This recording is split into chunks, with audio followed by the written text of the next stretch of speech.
ನಮಸ್ಕಾರ. ವೃಶ್ಚಿಕ ರಾಶಿಯವರಿಗಾಗಿಯೇ ಒಂದು ವಿಶೇಷವಾದ ವಿಶ್ಲೇಷಣೆಗೆ ಸ್ವಾಗತ. ನಾವು ಸಾಮಾನ್ಯವಾಗಿ ರಾಶಿ ಭವಿಷ್ಯ ಅಂದಾಗ ಇವತ್ತು ಚೆನ್ನಾಗಿದೆ, ನಾಳೆ ಹುಷಾರು ಅಂತ ಕೇಳಿ ಮರಿತೀವಿ. ಹೌದು, ಅದು ಬಹಳ ಸಾಮಾನ್ಯ. ಆದರೆ ಇದು ಹಾಗಲ್ಲ.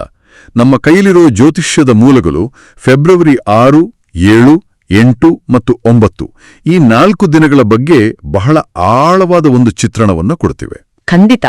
ಇದು ಬರೀ 4 ದಿನಗಳ ಕಥೆ ಅಲ್ಲ, ಬದಲಿಗೆ ಮುಂದಿನ 4 ತಿಂಗಳುಗಳ ಭವಿಷ್ಯಕ್ಕೆ ಅಡಿಪಾಯ ಹಾಕೋ ಒಂದು ಸ್ಪಷ್ಟತೆಯ ಅಗ್ನಿ ಪರೀಕ್ಷೆ ಅಂತನೂ ಹೇಳ್ಬೋದು. ಸ್ಪಷ್ಟತೆಯ ಅಗ್ನಿ ಪರೀಕ್ಷೆ ಆ ಪದ ಬಹಳ ಸೂಕ್ತವಾಗಿದೆ. ನಮ್ಮ ಇವತ್ತಿನ ಚರ್ಚೆಯ ಉದ್ದೇಶವೇ ಈ ಅಗ್ನಿ ಪರೀಕ್ಷೆಯ ಸ್ವರೂಪವನ್ನ ಅರ್ಥ ಮಾಡಿಕೊಂಡು ಇದರಲ್ಲಿ ಎದುರಾಗೋ ಸವಾಲುಗಳನ್ನ ಅವಕಾಶಗಳಾಗಿ ಹೇಗೆ ಬದಲಾಯಿಸಿಕೊಳ್ಬೋದು ಅಂತ ನೋಡೋದೇ ಆಗಿದೆ. ಹೌದು, ಯಾಕೆಂದ್ರೆ ನೀವು ಹೇಳ್ದಾಗೆ ಈ 4 ದಿನಗಳ ಈ ಮಂಗಳ, ಚಂದ್ರ ಮತ್ತು ಶನಿಯಂತಹ ಪ್ರಭಾವಿ ಗ್ರಹಗಳ ಸಂಯೋಜಿತ ಪರಿಣಾಮ ಇದೆ. ಓ ಸರಿ. ವೃಶ್ಚಿಕ ರಾಶಿಯವರ ಮೂಲ ಸ್ವಭಾವವೇ ಆಳವಾಗಿ ಯೋಚಿಸೋದು. ಅವರು ಮೇಲ್ನೋಟಕ್ಕೆ ಮೌನವಾಗಿದ್ರೂ ಒಳಗೊಳಗೆ ಎಲ್ಲವನ್ನೂ ವಿಶ್ಲೇಷಣೆ ಮಾಡ್ತಾನೆ ಇರ್ತಾರೆ. ಹೌದು ಹೌದು. ಇದೇ ಗುಣ ಈ 4 ದಿನಗಳಲ್ಲಿ ಒಂದು ದೊಡ್ಡ ಪರೀಕ್ಷೆಗೆ ಒಳಪಡುತ್ತೆ. ಯಾಕಂದ್ರೆ ಗ್ರಹಗಳ ಪ್ರಭಾವದಿಂದ ಮನಸ್ಸು ಚಂಚಲವಾಗುತ್ತೆ, ಭಾವನೆಗಳು ತೀವ್ರಗೊಳ್ತವೆ. ಆಗ ಸಹಜವಾಗಿರೋ ತಾಳ್ಮೆ ಕೈಕೊಡಬಹುದು.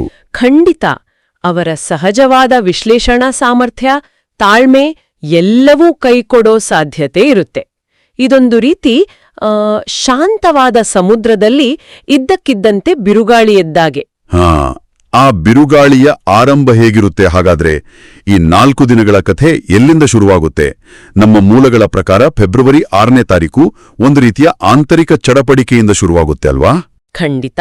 ಫೆಬ್ರವರಿ 6ನೇ ತಾರೀಕೆ ಈ ಕಥೆಯ ಮೊದಲ ಅಧ್ಯಾಯ. ಇಲ್ಲಿಂದಲೇ ಆ ಅಗ್ನಿ ಪರೀಕ್ಷೆ ಶುರುವಾಗೋದು. ಜ್ಯೋತಿಷ್ಯದಲ್ಲಿ ಮಂಗಳ ಗ್ರಹವನ್ನ ಶಕ್ತಿ, ಧೈರ್ಯ, ಆಕ್ರಮಣಶೀಲತೆಯ ಕಾರಕ ಅಂತ ಪರಿಗಣಿಸ್ತಾರೆ. ಈ ದಿನ ಮಂಗಳನ ಪ್ರಭಾವ ಹೆಚ್ಚಾಗಿರೋದ್ರಿಂದ ಸಾಕು, ಇನ್ನು ಸುಮ್ನಿರೋಕಾಗಲ್ಲ ಅನ್ನೋ ಭಾವನೆ ಬಲವಾಗುತ್ತೆ. ಅಂದ್ರೆ ಇಷ್ಟು ದಿನ ಮನಸ್ಸಲ್ಲಿಟ್ಕೊಂಡಿದ್ದನ್ನ?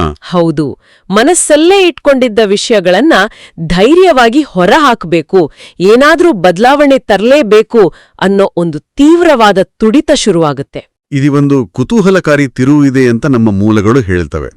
ಆ ತುಡಿತಕ್ಕೆ ಸ್ಪಂದಿಸಿ ಮಾತಾಡಬೇಕಾ ಅಥವಾ ಇನ್ನಷ್ಟು ದಿನ ಮೌನವಾಗಿರ್ಬೇಕಾ? ಈ ನಿರ್ಧಾರವೇ ಮುಂದಿನ 4 ತಿಂಗಳುಗಳ ದಿಕ್ಕನ್ನು ನಿರ್ಧರಿಸುತ್ತೆ ಅನ್ನೋದು ನಿಜವೇ? ಸಂಪೂರ್ಣವಾಗಿ ನಿಜ. ನೋಡಿ, ಫೆಬ್ರವರಿ 6ರಂದು ಶುರುವಾದ ಈ ಚಡಪಟಿಕೆ ಇದೆಯಲ್ಲ, ಅದು ಫೆಬ್ರವರಿ 7ರಂದು ಇನ್ನೊಂದು ಹಂತಕ್ಕೆ ಹೋಗುತ್ತೆ. ಹೇಗೆ? ಶನಿಗ್ರಹದ ಪ್ರಭಾವದಿಂದ ಕರ್ಮಫಲ ಸಿದ್ಧಾಂತ ಅಂತಾರಲ್ಲ, ಅಂದ್ರೆ ನಾವು ಹಿಂದೆ ಮಾಡಿದ ಕೆಲಸಗಳ ಫಲಿತಾಂಶಗಳು ನಮ್ಮನ್ನ ಹುಡುಕೊಂಡು ಬರ್ತವೆ ಅನ್ನೋದು. ಅದು ಕಾರ್ಯರೂಪಕ್ಕೆ ಬರುತ್ತೆ. ಹಿಂದೆ ಯಾರದ್ದೋ ಮನಸ್ಸಿಗೆ ನೋವು ಮಾಡಿದ್ರೆ ಆ ಘಟನೆ ನೆನಪಿಗೆ ಬಂದು ಕಾಡಬಹುದು. ಅಥವಾ ಹಿಂದೆ ಯಾರಿಗಾದ್ರೂ ನಿಸ್ವಾರ್ಥವಾಗಿ ಸಹಾಯ ಮಾಡಿದ್ರೆ ಅದೇ ಸಹಾಯ ಅನಿರೀಕ್ಷಿತ ರೂಪದಲ್ಲಿ ಮರಳಿ ಬರಬಹುದು. ಅಂದ್ರೆ ಇದು ಶಿಕ್ಷೆ ಅಂತಲ್ಲ? ಅಲ್ಲ, ಖಂಡಿತ ಅಲ್ಲ. ಇದೊಂದು ರೀತಿ ರಿಯಾಲಿಟಿ ಚೆಕ್. ಆಮೇಲೆ ಫೆಬ್ರವರಿ 8ರಂದು ಚಂದ್ರನ ಪ್ರಭಾವದಿಂದ ಭಾವನೆಗಳ ಬಿರುಗಾಳಿಯೇ ಏಳಬಹುದು. ಮನಸ್ಸು ಸೂಕ್ಷ್ಮವಾಗುತ್ತೆ. ಹಳೆಯ ನೆನಪುಗಳು, ನೋವುಗಳು ಮತ್ತೆ ಮತ್ತೆ ಕಾಡುತ್ತವೆ. ಅಂತಿಮವಾಗಿ ಫೆಬ್ರವರಿ 9ರಂದು ಈ ಬಿರುಗಾಳಿ ಶಾಂತವಾಗಿ ಒಂದು ರೀತಿಯ ನಿರಾಳತೆ, ಒಂದು ಸ್ಪಷ್ಟತೆ ಮೂಡುತ್ತೆ. ಅಯ್ಯೋ, ನಾನ್ ಅಂದ್ಕೊಂಡಷ್ಟು ದೊಡ್ಡ ಸಮಸ್ಯೆಯೇ ಇದಲ್ಲ, ಪರಿಹಾರ ನನ್ನ ಕೈಯಲ್ಲೇ ಇದೆ ಅನ್ನೋ ಅರಿವು ಮೂಡುವ ದಿನ ಅದು. ಇದು ಒಟ್ಟಾರೆ ಚಿತ್ರಣ. ಈ 4 ದಿನಗಳ ಭಾವನಾತ್ಮಕ ಪಯಣ ವೃತ್ತಿ ಜೀವನದ ಮೇಲೆ ಹೇಗೆ ಪರಿಣಾಮ ಬೀರುತ್ತೆ? ಯಾಕಂದ್ರೆ ಕೆಲಸದ ಜಾಗದಲ್ಲಿ ಒತ್ತಡ ಜಾಸ್ತಿಯಾದಾಗ ಈ ರೀತಿಯ ಭಾವನಾತ್ಮಕ ಏರಿಳಿತಗಳನ್ನ ನಿಭಾಯಿಸೋದಿದೆಯಲ್ಲ, ಅದು ಬಹಳ ಕಷ್ಟ. ಖಂಡಿತ. ಈ ಅಗ್ನಿ ಪರೀಕ್ಷೆಯ ಮೊದಲ ಜ್ವಾಲೆ ಕಾಣಿಸ್ಕೊಳ್ಳೋದೇ ವೃತ್ತಿ ಜೀವನದಲ್ಲಿ. ಫೆಬ್ರವರಿ 6ರಂದು ಇದ್ದಕ್ಕಿದ್ದಂತೆ ಕೆಲಸದ ಹೊರೆ, ಜವಾಬ್ದಾರಿಗಳು ಹೆಚ್ಚಾಗಬಹುದು. ಇದನ್ನೊಂದು ಸಮಸ್ಯೆಯಾಗಿ ನೋಡೋದ್ ಬದಲು ಮೇಲಧಿಕಾರಿಗಳು ನಿಮ್ಮ ಮೇಲೆ ಇಟ್ಟಿರೋ ನಂಬಿಕೆಯ ಸಂಕೇತವಾಗಿ ನೋಡ್ಬೇಕು. ಸರಿ, ಇದೊಂದು ಪಾಸಿಟಿವ್ ನೋಟ. ಹೌದು. ಈ ಒತ್ತಡವನ್ನು ನಿಭಾಯಿಸಿದ್ರೆ ಅದು ಮುಂದಿನ ಬಡ್ತಿಗೆ ಅಥವಾ ದೊಡ್ಡ ಅವಕಾಶಕ್ಕೆ ಒಂದು ಬುನಾದಿಯಾಗತ್ತೆ. ಆದ್ರೆ ಫೆಬ್ರವರಿ 7ರಂದು ಪರಿಸ್ಥಿತಿ ಉಲ್ಟಾ ಆಗ್ಬಹುದು. ಹೇಗೆ? ನಾನು ಇಷ್ಟೆಲ್ಲ ಕಷ್ಟಪಟ್ರೂ ನನಗೆ ತಕ್ಕ ಮನ್ನಣೆ ಸಿಗ್ತಿಲ್ಲ ಅನ್ನೋ ಅಸಮಾಧಾನ, ಹತಾಶೆ ಕಾಡಬಹುದು. ಸಹೋದ್ಯೋಗಿಗಳ ಸಣ್ಣ ಮಾತು ಕೂಡ ದೊಡ್ಡದಾಗಿ ಕಾಣಿಸಬಹುದು. ಹಾಗಾದ್ರೆ ಆ ಸಮಯದಲ್ಲಿ ಏನ್ ಮಾಡಬೇಕು? ರಾಜೀನಾಮೆ ಕೊಟ್ಟು ಹೊರಬಂದ್ಬಿಡ್ಬೇಕು ಅನ್ನೋ ಯೋಜನೆ ಬಂದ್ರೆ ಆಶ್ಚರ್ಯ ಇಲ್ಲ. ಆದ್ರೆ ಮೂಲಗಳು ಅದಕ್ಕೆ ಅವಕಾಶ ಕೊಡಲ್ಲ ಅಲ್ವಾ? ಖಂಡಿತ ಇಲ್ಲ. ಶನಿಯ ಪ್ರಭಾವ ಹೆಚ್ಚಾಗಿರುವಾಗ ತಾಳ್ಮೆ ಕಳೆದುಕೊಂಡು ತಕ್ಷಣಕ್ಕೆ ತೆಗೆದುಕೊಳ್ಳೋ ನಿರ್ಧಾರಗಳು, ಉದಾಹರಣೆಗೆ ರಾಜೀನಾಮೆ, ದೀರ್ಘಕಾಲದ ಪಶ್ಚಾತ್ತಾಪಕ್ಕೆ ಕಾರಣವಾಗಬಹುದು. ಇದು ವ್ಯಾಪಾರಿಗಳಿಗೂ ಅನ್ವಯಿಸುತ್ತೆ. ಫೆಬ್ರವರಿ 6-7ರಂದು ಬರ್ಬೇಕಾದ ಹಣ ಕೈಗೆ ಬರೋದು ತಡವಾಗಬಹುದು. ಆದ್ರೆ ಇದು ನಷ್ಟ ಅಲ್ಲ, ಕೇವಲ ವಿಳಂಬ. ಫೆಬ್ರವರಿ 8ರಂದು ಒಂದು ದೊಡ್ಡ ಆಫರ್ ಬರಬಹುದು. ಅದು ನೋಡಕ್ಕೆ ಬಹಳ ಆಕರ್ಷಕವಾಗಿ ಕಂಡ್ರೂ ಆಳವಾಗಿ ಯೋಚಿಸದೆ ದೊಡ್ಡ ಹೂಡಿಕೆ ಮಾಡೋದು ಅಪಾಯಕಾರಿ. ಹಾಗಾದ್ರೆ ಈ 4 ದಿನಗಳ ಒಟ್ಟಾರೆ ಸಂದೇಶ ಏನು? ಸಂದೇಶ ಸ್ಪಷ್ಟವಾಗಿದೆ. ವಿನಯ, ತಾಳ್ಮೆ ಮತ್ತು ಶಿಸ್ತು ಇವು ನಿಮ್ಮ ರಕ್ಷಣಾ ಕವಚಗಳು. ಅಹಂಕಾರವೂ ಬೇಡ, ಹಾಗಂತ ಆತ್ಮಗೌರವವನ್ನು ಬಿಟ್ಟುಕೊಡಬೇಡಿ. ಈ ವೃತ್ತಿಜೀವನದ ಒತ್ತಡ ಮತ್ತು ಅನಿಶ್ಚಿತತೆ ಇದು ನೇರವಾಗಿ ನಮ್ಮ ಪರ್ಸ್ ಮೇಲೆ ಪರಿಣಾಮ ಬೀರುತ್ತಲ್ಲವೇ? ಈ ಸಮಯದಲ್ಲಿ ಹಣಕಾಸಿನ ಪರಿಸ್ಥಿತಿ ಹೇಗಿರುತ್ತೆ? ತಾಳ್ಮೆಯಿಂದ ಇರಿ ಅಂತ ಹೇಳೋದು ಸುಲಭ, ಆದರೆ ಖರ್ಚುಗಳು ಎದುರಿಗೆ ಬಂದು ನಿಂತಾಗ ಆ ತಾಳ್ಮೆ ಉಳಿಸ್ಕೊಡೋದು ಹೇಗೆ? ಬಹಳ ಪ್ರಾಯೋಗಿಕವಾದ ಪ್ರಶ್ನೆ. ಫೆಬ್ರವರಿ 6ರಂದು ನಿರೀಕ್ಷಿಸ್ತಿದ್ದ ಹಣ ಬರೋದು ತಡವಾದಾಗ ಸಹಜವಾಗಿಯೇ ಅಸಹನೆ ಮೂಡುತ್ತೆ. ಆದ್ರೆ ಇಲ್ಲಿ ನಾವು ಅರ್ಥ ಮಾಡ್ಕೊಳ್ಬೇಕಾದದ್ದು ಹಣ ಬರೋದಿಲ್ಲ ಅಂತ ಅಲ್ಲ, ತಡವಾಗಿ ಬರುತ್ತೆ ಅಷ್ಟೇ. ತಾಳ್ಮೆ ಪರೀಕ್ಷೆಗೆ ಒಳಪಡುವ ದಿನ ಅದು. ಹೌದು. ಫೆಬ್ರವರಿ 7ರಂದು ಅನಿರೀಕ್ಷಿತ ಖರ್ಚುಗಳು ಬಾಗಿಲು ತಟ್ಟಬಹುದು. ಕುಟುಂಬದಲ್ಲಿ ಯಾರಿಗಾದ್ರೂ ಆರೋಗ್ಯ ಕೈಕೊಡಬಹುದು ಅಥವಾ ಮನೆಯಲ್ಲೇನಾದ್ರೂ ರಿಪೇರಿ ಕೆಲಸ ಬರಬಹುದು.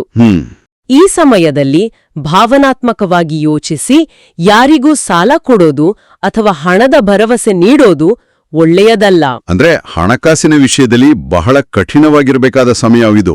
ಕಠಿಣ ಅನ್ನೋಕ್ಕಿಂತ ಪ್ರಜ್ಞಾಪೂರ್ವಕವಾಗಿರ್ಬೇಕು. ಫೆಬ್ರವರಿ 8ರಂದು ಸ್ವಲ್ಪ ನಿರಾಳತ ಸಿಗುತ್ತೆ. ನಿಂತು ಹೋಗಿದ್ದ ಹಣದ ಬಗ್ಗೆ ಒಂದು ಸಕಾರಾತ್ಮಕ ಸುದ್ದಿ ಬರಬಹುದು. ಸರಿ. ಅದೇ ದಿನ ನನ್ನ ಸಮಸ್ಯೆ ಆದಾಯವಲ್ಲ, ಖರ್ಚು ಅನ್ನೋ ದೊಡ್ಡ ಅರಿವು ಮೂಡುತ್ತೆ. ಅನಾವಶ್ಯಕ ಖರ್ಚುಗಳಿಗೆ ಕಡಿವಾಣ ಹಾಕಲು ನಿರ್ಧರಿಸಲು ಇದು ಅತ್ಯುತ್ತಮ ದಿನ. ಸರಿ. ಫೆಬ್ರವರಿ 9ರಂದು ಹಣಕಾಸಿನ ಬಗ್ಗೆ ಒಂದು ಸ್ಪಷ್ಟ ಚಿತ್ರಣ ಸಿಗುತ್ತೆ. ಸಾಲ ತೀರ್ಸೋ ಬಗ್ಗೆ ಒಂದು ಯೋಜನೆ ರೂಪಿಸಲು ಸಾಧ್ಯವಾಗುತ್ತೆ. ಲಾಭ ಗಳಿಸಬೇಕು ಅನ್ನೋ ಆಸೆಯಿಂದ ಮಾಡೋ ಯಾವುದೇ ಹೂಡಿಕೆ ನಷ್ಟಕ್ಕೆ ಕಾರಣವಾಗಬಹುದು. ಬೇರೆಯವರ ಒತ್ತಡಕ್ಕೆ ಮಣಿದು ಹಣಕಾಸಿನ ನಿರ್ಧಾರಗಳನ್ನ ತೆಗೆದುಕೊಳ್ಳಲೇಬಾರದು. ಹಣಕಾಸಿನ ಒತ್ತಡ ಹೆಚ್ಚಾದಾಗ ಅದರ ನೇರ ಪರಿಣಾಮ ನಮ್ಮ ಸಂಬಂಧಗಳ ಮೇಲೆ ಬೀಳುತ್ತೆ. ಮನೆಯ ವಾತಾವರಣವೂ ಹದಗೆಡುತ್ತೆ. ಪ್ರೀತಿ, ದಾಂಪತ್ಯದ ಮೇಲೆ ಈ ಅಗ್ನಿ ಪರೀಕ್ಷೆಯ ಪ್ರಭಾವ ಹೇಗಿರುತ್ತೆ? ಇದು ಅತ್ಯಂತ ಸೂಕ್ಷ್ಮವಾದ ವಿಷಯ. ಫೆಬ್ರವರಿ 6ರಂದು ಸಂಗಾತಿಯಿಂದ ನಿರೀಕ್ಷಿಸಿದಷ್ಟು ಪ್ರೀತಿ ಅಥವಾ ಗಮನ ಸಿಕ್ತಿಲ್ಲ ಅನ್ನೋ ಭಾವನೆ ಕಾಡಬಹುದು.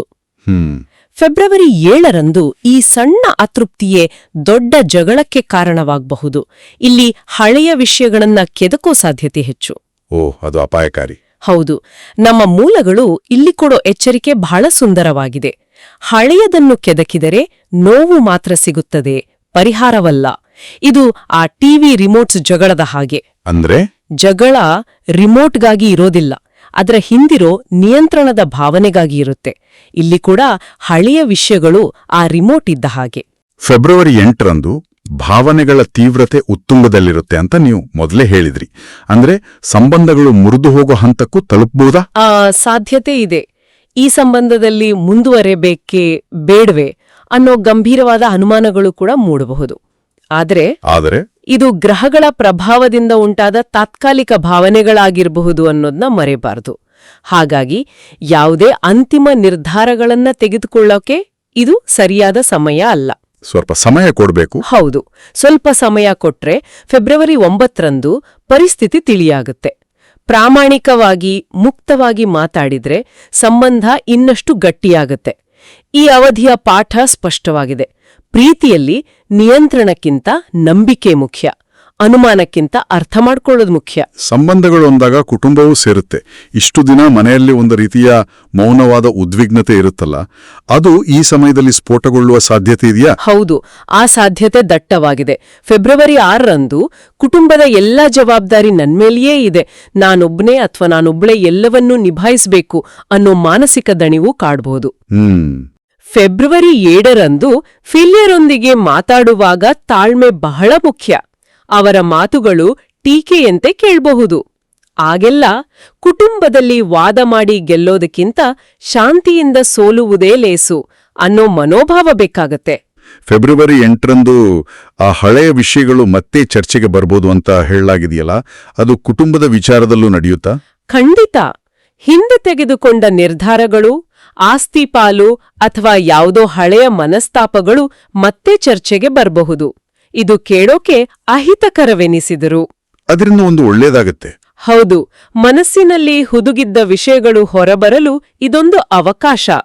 ಮೌನವಾಗಿ ಕೇಳಿಸಿಕೊಂಡು ಅಗತ್ಯವಿದ್ದಲ್ಲಿ ಮಾತ್ರ ಪ್ರತಿಕ್ರಿಯಿಸಿದರೆ ಸಂಬಂಧಗಳು ಗಟ್ಟಿಯಾಗುತ್ತವೆ. ಸರಿ.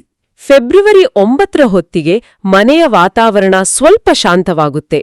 ಆಗ ಕುಟುಂಬಕ್ಕೆ ಸಂಬಂಧಿಸಿದಂತೆ ಒಂದು ಪ್ರಮುಖ ನಿರ್ಧಾರ, ಉದಾಹರಣೆಗೆ ಮನೆ ಬದಲಾವಣೆ ಅಥವಾ ಆಸ್ತಿ ವಿಚಾರ ತೆಗೆದುಕೊಳ್ಳಲು ಸಾಧ್ಯವಾಗಬಹುದು. ಹಾಗಾದರೆ ಈ 4 ದಿನಗಳ ಸಂದೇಶ ಏನು? ಒಟ್ಟಾರೆ ಸಂದೇಶ ಏನೆಂದ್ರೆ, ಕುಟುಂಬಕ್ಕೆ ಬೇಕಿರುವುದು ಪರಿಪೂರ್ಣತೆಯಲ್ಲ, ಇರುವಿಕೆ. ಎಲ್ಲಾ ಭಾರವನ್ನು ಒಬ್ಬರೇ ಹೊರಬೇಕಾಗಿಲ್ಲ. ಕೆಲವೊಮ್ಮೆ ನೋವನ್ನು ಹಂಚಿಕೊಳ್ಳುವುದು ಒಂದು ಶಕ್ತಿಯೇ. ಇಷ್ಟೆಲ್ಲ ಮಾನಸಿಕ ಮತ್ತು ಭಾವನಾತ್ಮಕ ಒತ್ತಡ ಇದ್ದಾಗ ಆರೋಗ್ಯದ ಮೇಲೆ ಪರಿಣಾಮ ಬೀಳೋದು ಸಹಜ. ನಮ್ಮ ಮೂಲಗಳು ದೈಹಿಕ ಆರೋಗ್ಯಕ್ಕಿಂತ ಮಾನಸಿಕ ಆರೋಗ್ಯದ ಮೇಲೆ ಹೆಚ್ಚು ಗಮನ ಹರಿಸಬೇಕು ಅಂತ ಒತ್ತಿ ಹೇಳ್ತಿವೆ. ಹೌದು, ಯಾಕಂದ್ರೆ ಈ ಸಮಯದಲ್ಲಿ ದೇಹ ಕೊಡೋ ಸಂಕೇತಗಳನ್ನ ನಾವು ನಿರ್ಲಕ್ಷಿಸೋ ಸಾಧ್ಯತೆ ಹೆಚ್ಚು.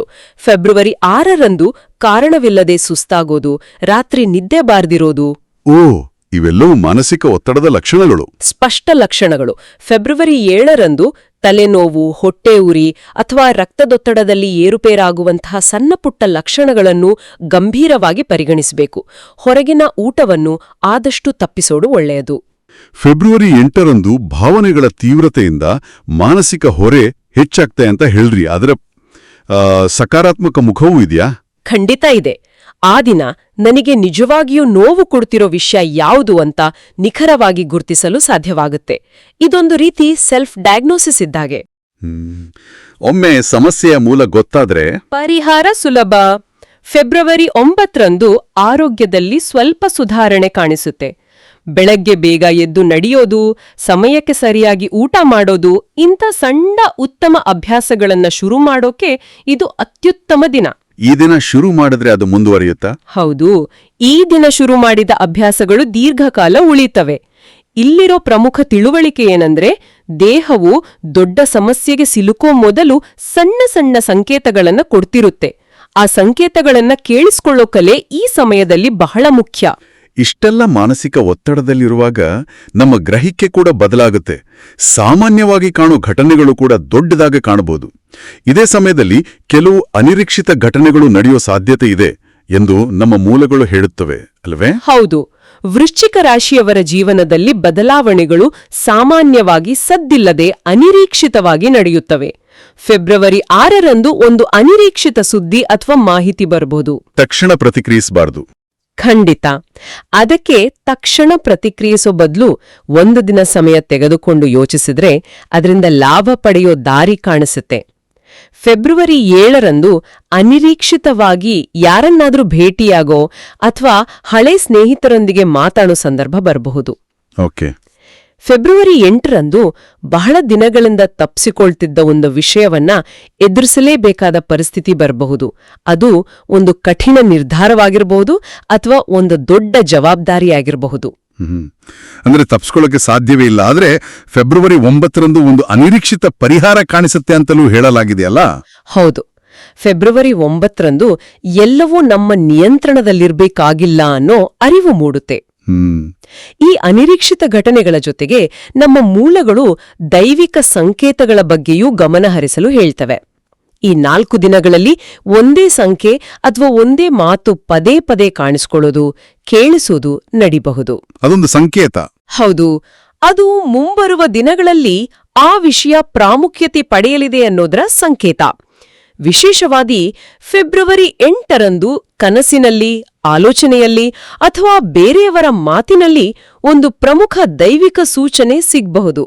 ಅದೃಷ್ಟ ಅನ್ನೋದು ದೊಡ್ಡ ಪವಾಡಗಳ ರೂಪದಲ್ಲಿ ಬರೋದಿಲ್ಲ. ಖಂಡಿತ ಇಲ್ಲ. ಅದು ಮೊದಲು ಸಣ್ಣ ಸಂಕೇತಗಳ ರೂಪದಲ್ಲಿ ಬರುತ್ತೆ. ಈ ಸಂಕೇತಗಳನ್ನು ಗುರುತಿಸೋದೇ ಜಾಣತನ. ಹಾಗಾದ್ರೆ ಇಷ್ಟೆಲ್ಲ ಸವಾಲುಗಳನ್ನು ಮತ್ತು ಭಾವನಾತ್ಮಕ ಬಿರುಗಾಳಿಯನ್ನು ಎದುರಿಸಲು ನಮ್ಮ ಮೂಲಗಳು ಸೂಚಿಸುವ ಪರಿಹಾರಗಳೇನು? ದೊಡ್ಡ ದೊಡ್ಡ ಪೂಜೆ ಹೋಮಗಳನ್ನು ಮಾಡಬೇಕಾಡುತ್ತಾ? ಖಂಡಿತ ಇಲ್ಲ. ಇಲ್ಲಿ ಸೂಚಿಸಿರೋ ಪರಿಹಾರಗಳು ಅತ್ಯಂತ ಸರಳ, ಆದರೆ ಬಹಳ ಶಕ್ತಿಶಾಲಿ. ಇವು ನಿಯಮಗಳಿಗಿಂತ ಹೆಚ್ಚಾಗಿ ಆ ದಿನದ ಸವಾಲನ್ನು ಎದುರಿಸಲು ಬೇಕಾದ ಸಾಧನಗಳು.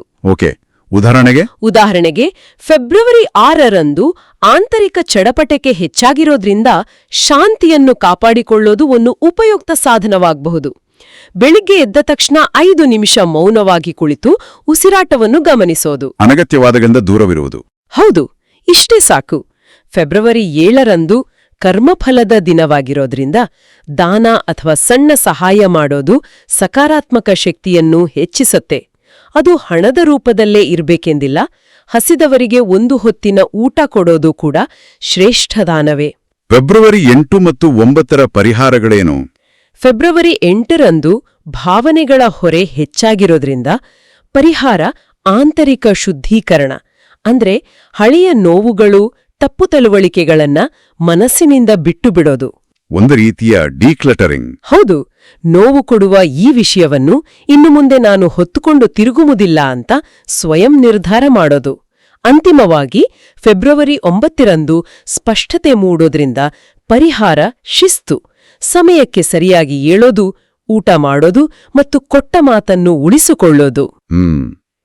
ಈ ಸರಳ ಜೀವನ ಶೈಲಿ, ಶುದ್ಧ ಮನಸ್ಸು ಮತ್ತು ನಿಯಂತ್ರಿತ ಮಾತುಗಳೇ ಈ ಅವಧಿಯ ಅತ್ಯುತ್ತಮ ಪರಿಹಾರಗಳು. ಹಾಗಾದರೆ ನಮ್ಮ ಈ ಸುದೀರ್ಘ ಚರ್ಚೆಯ ಸಾರಾಂಶಕ್ಕೆ ಬರೋಣ. ಈ 4 ದಿನಗಳು ಅಂದ್ರೆ ಫೆಬ್ರವರಿ 6ರಿಂದ 9 ವೃಶ್ಚಿಕ ರಾಶಿಯವರ ಪಾಲಿಗೆ ಕೇವಲ ಒಂದು ಸಾಮಾನ್ಯ ಅಧ್ಯಾಯವಲ್ಲ, ಅದೊಂದು ಜೀವನದ ಮಹತ್ವದ ತಿರುವು. ಖಂಡಿತ. ನಮ್ಮ ಮೂಲಗಳ ಪ್ರಕಾರ ಇದೊಂದು ಶಿಕ್ಷೆಯಲ್ಲ, ಬದಲಾಗಿ ಸ್ಪಷ್ಟತೆಯನ್ನು ಪಡೆಯಲು ಸಿಕ್ಕಿರುವ ಒಂದು ಅವಕಾಶ. ತಾಳ್ಮೆ ಮತ್ತು ಭಾವನೆಗಳನ್ನು ಸರಿಯಾಗಿ ವ್ಯಕ್ತಪಡಿಸೋ ಕಲೆ ಇಲ್ಲಿ ಪರೀಕ್ಷೆಗೆ ಒಳಗಾಗುತ್ತೆ. ಹೌದು, ಮೌನ ಯಾವಾಗ್ಲೂ ಶಕ್ತಿಯಲ್ಲ.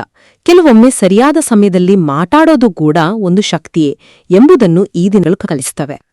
ಅಂತಿಮವಾಗಿ ಈ ಅವಧಿಯಲ್ಲಿ ತಮ್ಮ ಆಂತರಿಕ ಧ್ವನಿಯನ್ನು ಕೇಳೋದು ಬಹಳ ಮುಖ್ಯ ಅನ್ಸುತ್ತೆ. ಹೌದು, ಹೊರಗಿನ ಪ್ರಪಂಚ, ಸ್ನೇಹಿತರು, ಸಂಬಂಧಿಕರು 100 ಸಲಹೆಗಳನ್ನು ಕೊಡ್ಬೋದು, ಆದ್ರೆ ಅಂತಿಮವಾಗಿ ಸರಿಯಾದ ದಾರಿಯನ್ನು ತೋರಿಸೋದು ಅವರ ಒಳಗಿನ ಧ್ವನಿ ಮಾತ್ರ. ಈ ಚರ್ಚೆಯ ಕೊನೆಯಲ್ಲಿ ಕೇಳುಗರು ಚಿಂತಿಸಲು ಒಂದು ಪ್ರಶ್ನೆಯನ್ನು ಬಿಟ್ಟೋಗೋಣ. ಖಂಡಿತ. ಆ ಪ್ರಶ್ನೆ ಏನೆಂದ್ರೆ, ಈ ರೀತಿಯ ಜ್ಯೋತಿಷ್ಯರ ಮುನ್ಸೂಚನೆಗಳು ಭವಿಷ್ಯವನ್ನು ನಿರ್ಧರಿಸುವ ಅಂತಿಮ ಸತ್ಯಗಳೇ, ಅಥವಾ ಅವು ನಮ್ಮ ಆಂತರಿಕ ಸ್ಥಿತಿಯನ್ನು ಅರ್ಥಮಾಡಿಕೊಳ್ಳಲು, ನಮ್ಮ ದೌರ್ಬಲ್ಯಗಳನ್ನು ಗುರುತಿಸಲು ಮತ್ತು ಪ್ರಜ್ಞಾಪೂರ್ವಕವಾಗಿ ಉತ್ತಮ ನಿರ್ಧಾರಗಳನ್ನು ತೆಗೆದುಕೊಳ್ಳಲು ಸಹಾಯ ಮಾಡುವ ಮಾನಸಿಕ ಮಾರ್ಗದರ್ಶಿಗಳೇ? ಹೌದು, ಅದನ್ನೇ. ಈ 4 ದಿನಗಳನ್ನು ಭವಿಷ್ಯದ ಅನಿವಾರ್ಯತೆಯಾಗಿ ನೋಡೋದಕ್ಕಿಂತ ಸ್ವಯಂ ಅರಿವಿನ ಒಂದು ಸಾಧನವಾಗಿ ನೋಡಿದ್ರೆ ಈ ಅಗ್ನಿಪರೀಕ್ಷೆಯ ನಿಜವಾದ ಪ್ರಯೋಜನವನ್ನು ಪಡೆಯಲು ಸಾಧ್ಯ.